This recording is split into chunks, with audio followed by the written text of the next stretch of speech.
Hey everyone, in this video, we're gonna cover how to do a pre-op inspection on a skid steer. Check this out.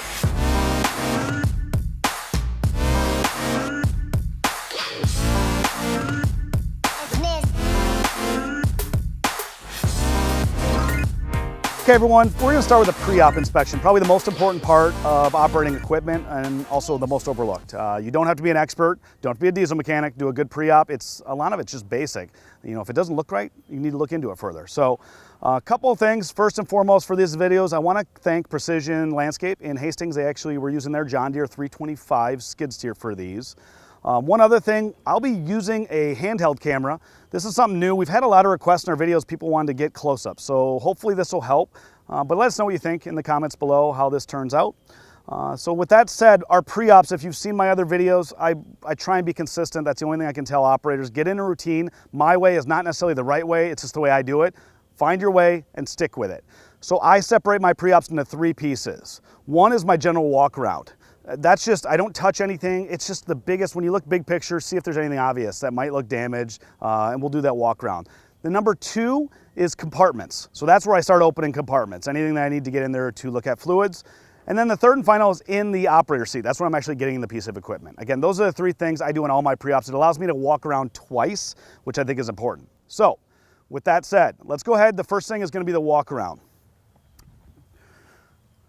Now, if I start on the front of my equipment here, again, generally you're just looking for anything that sticks out, anything obvious, any obvious damage. I like to kind of like reading a book, left to right, top to bottom. You know, I start at the top, look if there's any damage on the window, the rollover protection, the cage, basically the whole system that protects the operator, and to see if I see any damage. I'm also coming up, and that's where I'm looking at to see if there's any damage to any of the cylinders or anything. So a lot of times when you look at, you know, stuff like this, if there's any damage to the cylinder there, this is where I'm making sure all the connections are complete. Like you can see right here, there is a big old rock right in there. Sometimes it's good like that, just to get rid of that while we can. So I'm looking at any of those, and I'm looking at any of the hoses here to make sure if there's any issues or anything like that, the connections. Coming around here as I'm looking, top to bottom. So again, all the hoses and connections, all the lines are in here. You never want to check a hydraulic line by hand, just because if you move that and it were to burst, it's under a lot of pressure. But I'm looking at all those connections to make sure there's no leaks, nothing obvious. This is also a good time to see if you're for greasing. You can see really easily how, if it looks greased or not, if it looks dry or not, something you might need to address. Then I'm coming down and I'm looking at the track system.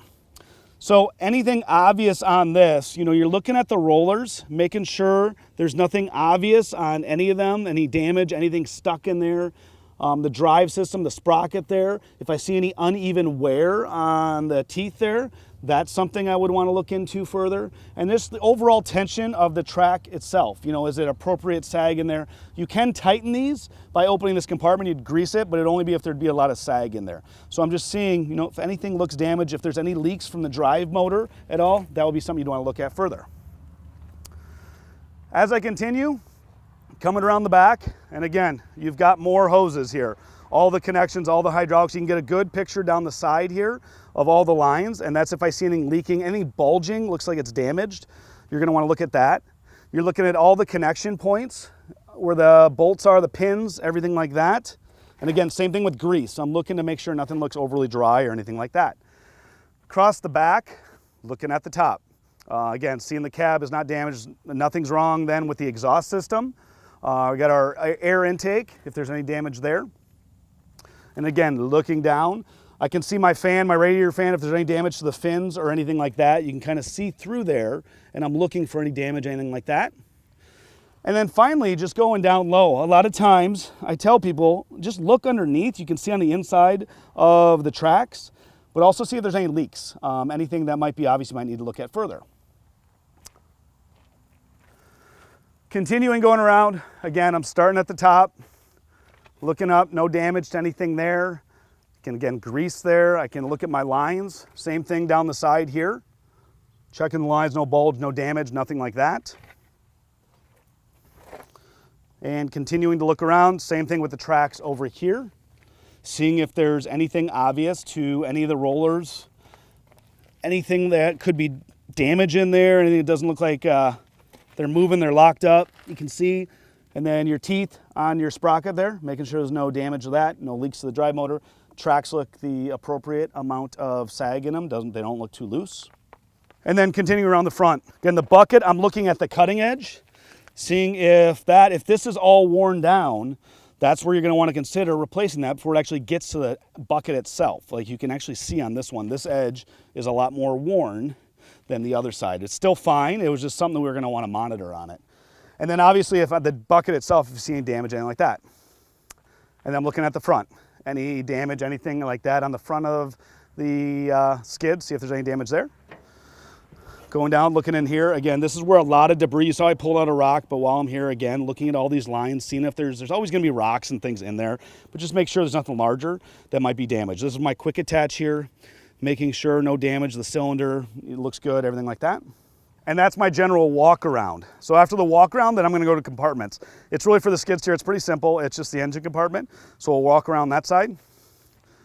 While I'm walking, the one thing on the walk around, which this kind of goes between either compartments or walk around, is my hydraulic fluid level. The tank fill, if you see, is right there. I don't know if you can see, but it's right. You just wanna be in between the two marks and making sure that's appropriate there, so.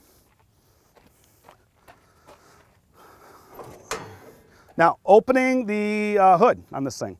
So this is the engine compartment. First thing, again, I always just try and look at anything obvious that sticks out. If I see any damage, anything like that, any wires, things like that. But then you've got your coolant check right here. Again, same thing. It's got a cold minimum, maximum right there. So right there is appropriate. We have got, this is the air filter. Normally you would take this out weekly and clean it. But almost all these air filters have a little discharge. I'm gonna see if you can get in there to see it. See how I pinch that? When I pinch that, that's kind of, if anything larger, or if there's a lot of debris that's in there, a lot of times that's a good indicator too, if you need to pull that filter out. If you open this and you see a ton of dust, dirt, debris come out of that, that means that's all in there as well. So you're gonna wanna clean that out.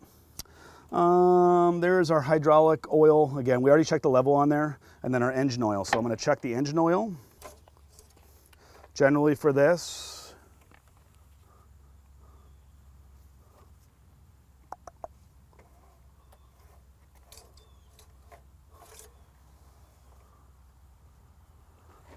and just making sure it's right there on the right levels there, if that looked good. And then outside of that, again, you're looking at the intake system for the air intake, everything else in there.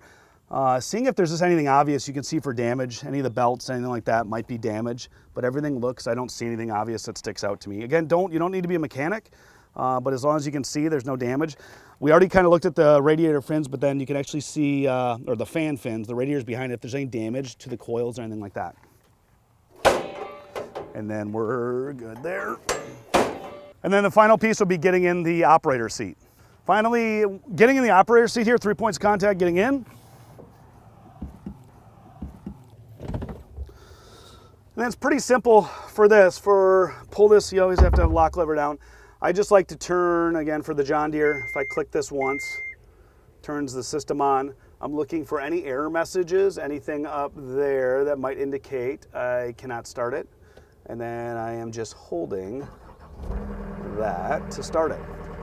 So after that, I'm just seeing if there are any indicators. It's basically parking brakes open, on, my door is open, but I'm not getting any warning indicators. That's where you're getting indicators there.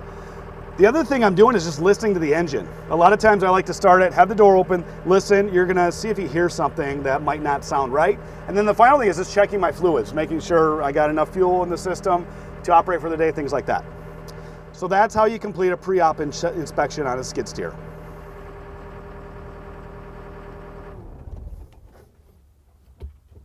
Okay, so that is a complete pre-op inspection for a skid steer. Hope you guys enjoyed it. Let me know the handheld camera. I'm hoping that helped. It's a new format we haven't really done before. But any operators out there, please put comments below. Let us know things we might have missed, things you look for, things like that. So thanks a lot for watching. We'll see you in the next one.